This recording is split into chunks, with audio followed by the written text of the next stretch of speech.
Bismillahirrahmanirrahim. Assalamualaikum anak-anakku semua.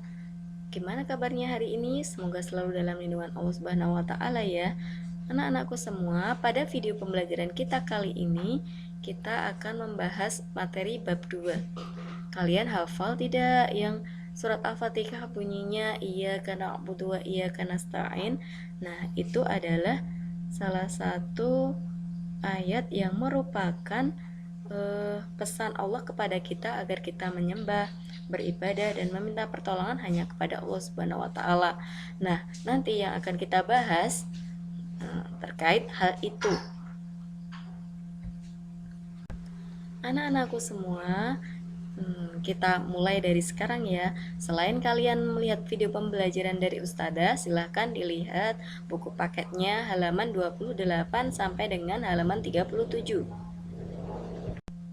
Anak-anakku semua, kita mulai pembelajaran kita kali ini. Apa sih itu pengertian tauhid uluhiyah? Nah, kita bahas materi pokoknya, yaitu yang pertama pengertian tauhid. Ya, yang kita akan bahas nanti di pengertian tauhid. Nah, secara bahasa apa, secara istilah apa, meskipun di kelas 7 sudah kita bahas, kita akan ingat-ingat lagi ya. Yang kedua, pengertian tauhid uluhiyah itu sendiri. Tauhid uluhiyah secara bahasa apa, kemudian tauhid uluhiyah secara istilah pengertiannya apa. Yang ketiga, dalil-dalil tauhid uluhiyah yang berdasarkan Al-Quran dan Al-Hadis. Yang kelima, nama lain tauhid uluhiyah. Ada 7 macam nama lain tauhid uluhiyah. Nanti akan kita bahas satu persatu. Kemudian yang keempat, dalil-dalil tauhid uluhiyah.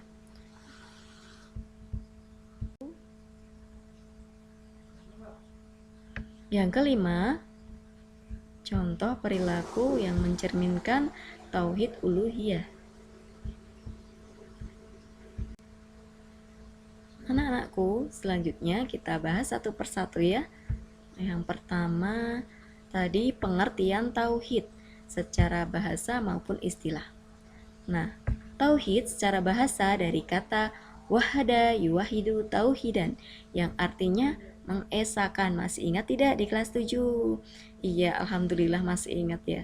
Nah, kemudian tauhid secara istilah yaitu mengesakan Allah dalam uluhiyahnya, rububiyahnya, asma wa sifatnya atau nama-nama dan sifat-sifatnya.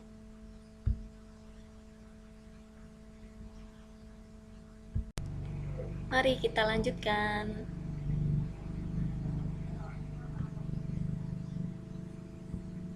Kita lanjutkan tadi.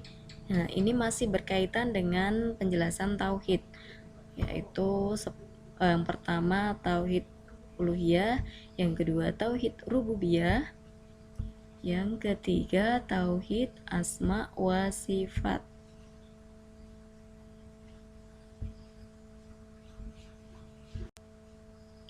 Nah, kita akan membahas tentang tauhid uluhiyah. Pengertiannya, secara bahasa tauhid uluhiyah dari kata ilah yang artinya disembah dan ditaati. Sedangkan tauhid uluhiyah secara istilah yaitu mengesahkan Allah dalam hal ibadah. Dalam hal ibadah apa saja? Contoh ibadah itu apa ya? Sholat, kemudian apa lagi? Puasa, zakat, berdoa. Nah, itu semua adalah ibadah.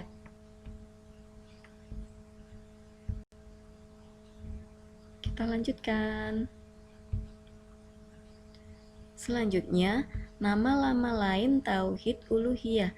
Ada 7 macam ya, tadi disebutkan di awal. Yang pertama yaitu tauhid uluhiyah. Kenapa disebut tauhid uluhiyah? Karena penyandarannya kepada Allah Subhanahu wa taala. Yang kedua, tauhid ubudiyah atau bisa disebut juga tauhid ibadah karena penyandarannya kepada pelaku tauhid yaitu hamba. Yang ketiga, tauhid irodah. Apa itu tauhid irodah? Yaitu tauhid kehendak karena didasari atas menginginkan ridha Allah Subhanahu wa taala dalam seluruh amalnya. Yang keempat yaitu tauhid qasd atau disebut juga tauhid maksud. Apa itu tauhid qasd? Yaitu tauhid yang didasari dengan mengikhlaskan maksud yang mengharuskan ikhlas untuk Allah semata. Selanjutnya, tauhid at-thalabi atau disebut juga dengan tauhid permintaan. Maksudnya, karena di dalamnya ada kandungan permintaan dan doa dari hambanya. Kemudian, tauhid yang keenam yaitu tauhid al-fi'li. Tauhid al-fi'li artinya bisa disebut juga tauhid perbuatan karena kandungan perbuatan hati dan anggota tubuh. Yang selanjutnya, tauhid amal. Apa itu tauhid amal? Karena dibangun atas mengikhlaskan amal kepada Allah Subhanahu wa taala. Baik, kita lanjutkan ya anak-anakku. Selanjutnya tadi pokok pembahasannya apa ya? Masih ingat tidak? Nah, dalil-dalil tauhid uluhiyah. Yang pertama, dalil uluhiyah terdapat dalam Quran surat Al-Fatihah ayat 5 seperti yang kita yang Ustazah baca tadi yang di depan. Nah, apa? Iyyaka na'budu wa iyyaka nasta'in. Artinya hanya kepada Engkaulah kami menyembah dan hanya kepada Engkaulah kami meminta pertolongan. Nah, maksud dari ayat ini apa? Menyembah berarti kita beribadah kepada Allah Subhanahu wa taala seperti sholat, puasa, zakat. Nah, dan juga sedekah. Sedekah itu juga termasuk ibadah. Nah, sedekah tidak hanya berupa barang ataupun uang ya, dengan senyuman. Nah, kita niati dengan ikhlas karena Allah. Nah, itu sudah disebut dengan ibadah. Jadi jangan takut ya untuk bersedekah. Kan mudah banget ya kalau kita senyum. Itu sudah termasuk ibadah. Selanjutnya Quran surat Al-Baqarah ayat 21 yang bunyinya ya ayyuhan nasu ubudu rabbakumul ladzi khalaqakum walladzina min qablikum la'allakum tattaqun. Ya artinya, hai manusia, sembahlah Tuhanmu yang telah menciptakanmu dan orang-orang yang sebelummu agar kamu bertakwa. Maksud dari ayat ini apa? Nah, pertama kita harus menyembah Allah karena Allah yang telah menciptakan kita di dunia ini. Dan yang kedua, kita harus menyembah Allah agar kita mendapatkan predikat takwa. Tadi dalilnya berasal dari Al-Quran. Nah, ini berasal dari hadis riwayat Bukhari nomor 6824. Saya bacakan ya. Ibnu Abbas berkata, dikala Nabi Muhammad SAW mengutus Mu'adz ke negeri Yaman, Nabi berpesan, wahai materi dakwah, pertama-tama yang engkau sampaikan adalah agar mereka mentauhidkan Allah Ta'ala. Jika mereka telah sadar terhadap hal ini, beritahulah mereka bahwa Allah mewajibkan sholat kepada mereka dalam sehari semalam. Anak-anakku, kita lanjutkan ya.